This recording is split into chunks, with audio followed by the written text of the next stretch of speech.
All right, so I'm Rudhra, and I'm going to be going over the recommendations that basically DG can go about. So, firstly, we have smarter self-service options. So, for example, the AI-powered chatbot 2.0. So now, when we talk about chatbots in general, there are many kinds of chatbots, and the function of chatbots when it comes to this sort of customer service based AI is involved, and it's basically to make it more conversational. So, what DG could do is include more languages that the chatbot could actually possess, like BM, not just English, but BM, Mandarin, Tamil, and etc. And this is actually, it would be more capable of handling bill queries, plan changes, SIM issues directly. This includes improved natural language understanding, NLU, for better understanding the user intent, even with typos or casual language, as well as more conversational and context aware. So next, conversational memory that remembers past interactions or preferences in order to personalize the experience. So, for example, it could remember your name, past orders, preferences, multi-turn conversation that can handle longer, more complex conversations without losing track of the context in general or the issue that was faced by the customer. Furthermore, omni-channel support that works across multiple platforms, such as a website, social media, or applications, seamlessly will seamlessly be able to work as well. So moving on, the integration with external systems that can connect to CRMs, inventory databases, calendars, or payment systems. For example, booking an appointment and things like that as well. So the thing is, when it comes to chatbot, earlier what was mentioned by Asyiqin was that you see, one of the challenges that they face is that the response is not very good coming from the chatbot, right? So what DG could implement is having more of like seamless or smooth chatting when it comes to the chatbot in general. So this implies to the chatbot being more AI trained, in order to accept and also handle the inquiries of the customer. So it goes more into like the chatbot sort of planning and prepping. So next, moving on to interactive troubleshooting flows. So interactive troubleshooting flows are guided step-by-step processes usually delivered through a chatbot. So web interface or application that helps users solve problem on their own. So think of them as smart decision trees that feel like a conversation, not rigidly scripted. Their dynamic conversational flow that asks the user question, offers suggestions or actions based on the answers, adjusting the flow depending on the user's response, and aim to diagnose and resolve technical or service issues without human intervention. So, for example, in the use of tech support, right? So, helping with, let's say, the billing plan, or let's say, maybe their account that the customer is facing. So, as mentioned earlier, the chatbot would have to be trained well, like there would be a certain amount of level that the chatbot should be able to handle in this sort of case so that everything is seamless and not rigid. So this would actually really help with the flow in terms of customer service. And along with this, there's also video tutorials.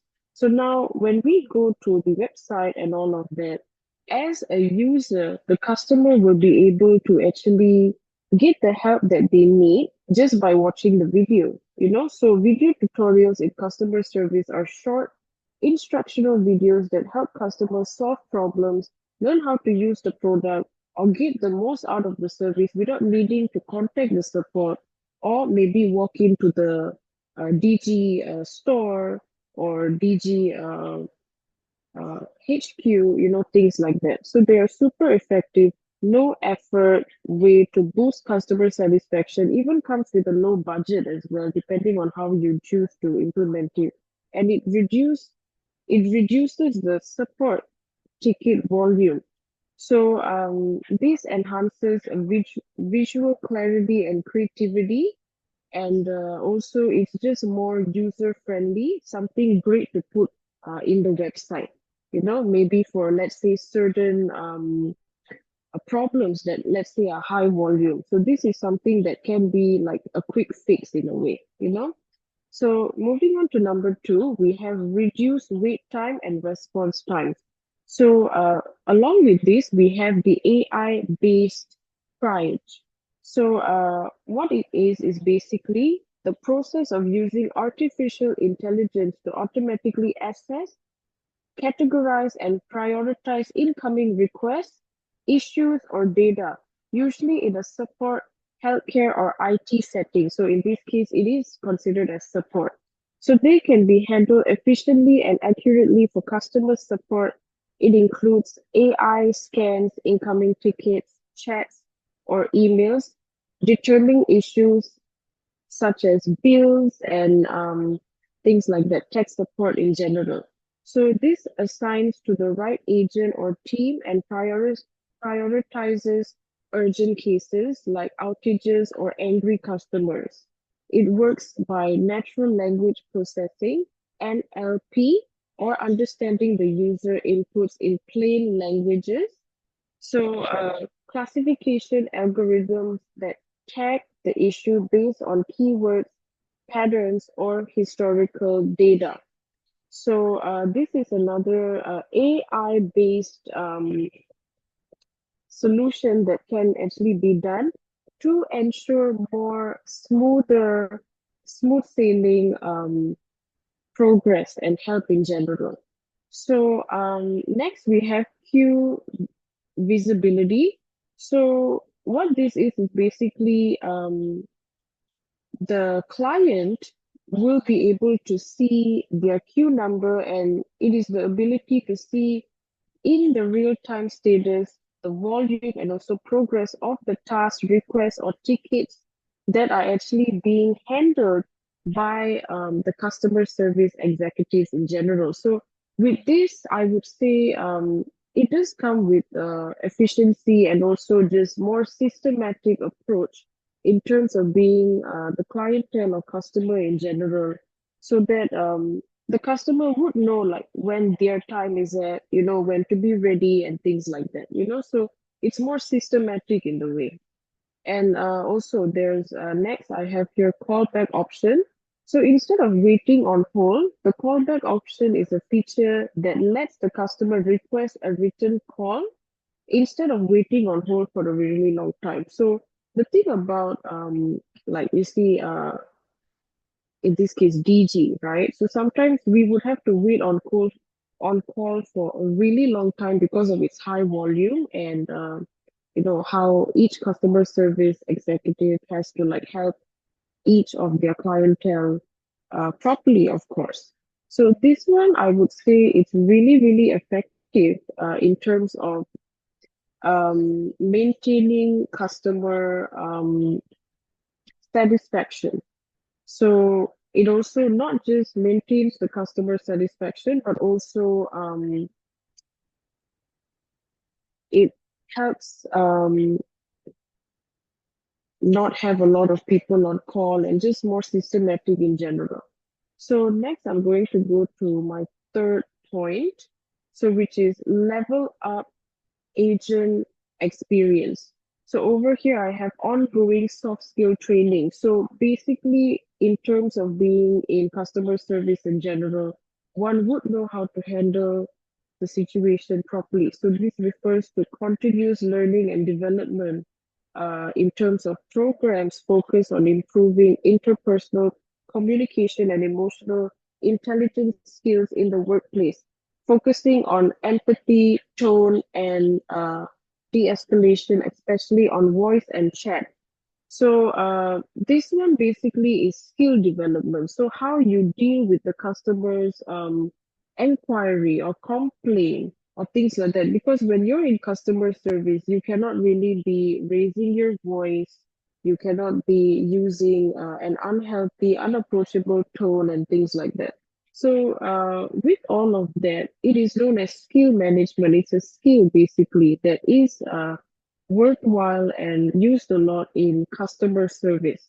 So all of this also will be very beneficial in terms of leadership as well.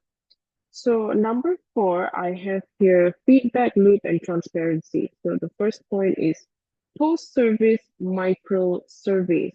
This is a short targeted survey sent to the customer right after the service interaction to quickly gather feedback on their experience.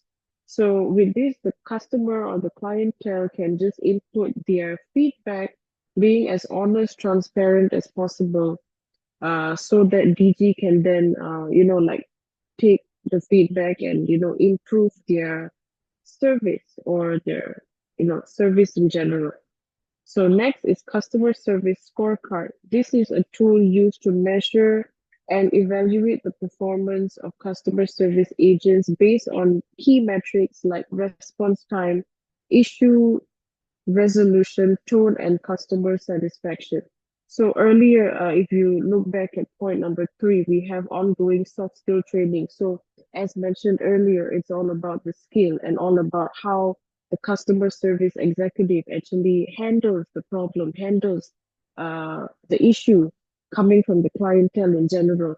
So this one over here, a customer service scorecard, is really important in terms of managing how the customer service executives actually go about their, you could say, lifestyle in a way, being in customer service. And also, this tends to manage the quality and enhance quality in general, if you think about it. And lastly, I have here a publicity revolve complaints. So this is a customer issue that are addressed and resolved in public forums like social media, review sites, or community boards, allowing others to see how company handles the problem. So this one, you see, I mean, in terms of a company in general, business in general, if you think about it, business always has ups and downs, and sometimes you will have to face public slamming and things like that, as a company in general. So, with this is actually a really fun, good psychological way on how the company can just bounce back from whatever negative that is happening. And, if let's say something really bad happened, right? The way that they actually choose to handle the problem and things like that can actually result in a huge positive approach, right? So, in terms of publicly resolving the complaint, this could also go towards actually the enhancement of the company, the branding, and also allow more publicity towards it.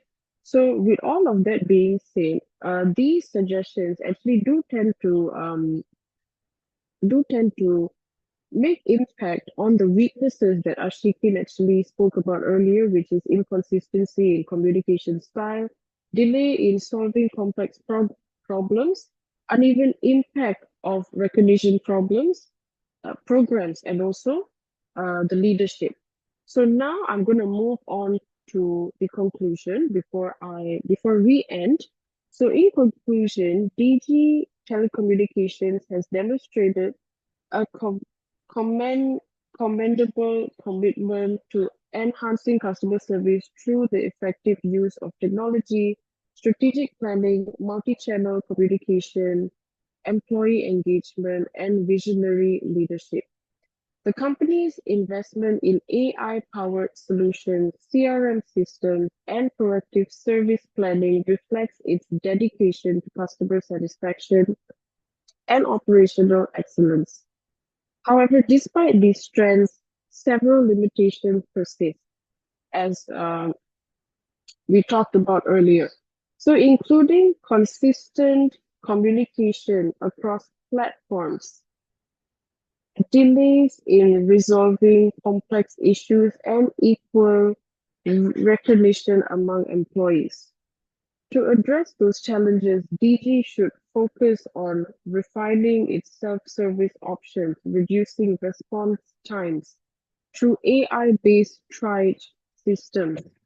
So this will, as I mentioned earlier, like make things more smoother, um, depending on how equipped the AI service is in general. So moving on, enhancing employee training and fostering more inclusive recognition culture, strengthening leadership visibility at the operational level and creating a transparent feedback loop with customers will further enhance DG service performance. Overall, with continuous improvement and the implementation of the recommended strategies, DG can then solidify its position as a leading customer-centric organization in Malaysia's competitive telecommunication industry. So that is all from me, and that is all from us. So thank you so much, and have a good day. Thank you. Thank you.